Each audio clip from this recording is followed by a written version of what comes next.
விருதுநகர் மாவட்டத்தில் பல்வேறு அரசு திட்டப்பணிகள் குறித்து தமிழ்நாடு சட்டமன்ற பேரவை மதிப்பீட்டுக் குழு தலைவர் திரு காந்திராஜன் தலைமையிலான குழுவினர் நேரில் ஆய்வு செய்தனர்.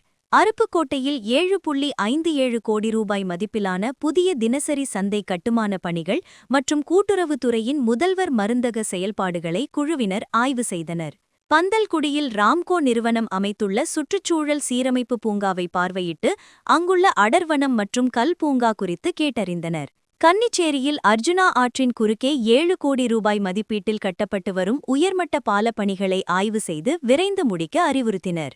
விருதுநகரில் 4 கோடி ரூபாய் மதிப்பிலான அறிவியல் தொழில்நுட்ப பூங்கா மற்றும் 20.44 கோடி ரூபாயில் நடைபெறும் கௌசிகா நதி புனரமைப்பு பணிகளையும் குழுவினர் நேரில் பார்வையிட்டனர்.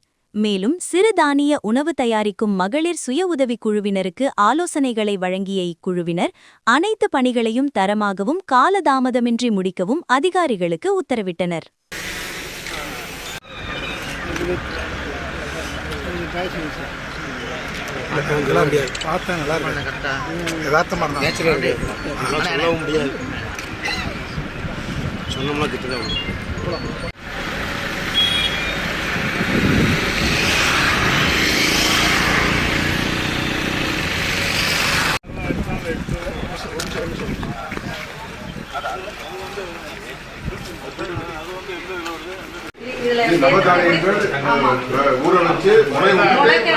அதுக்கப்புறம் வறுத்து அதை காய வச்சு வறுத்து அதுக்கப்புறம்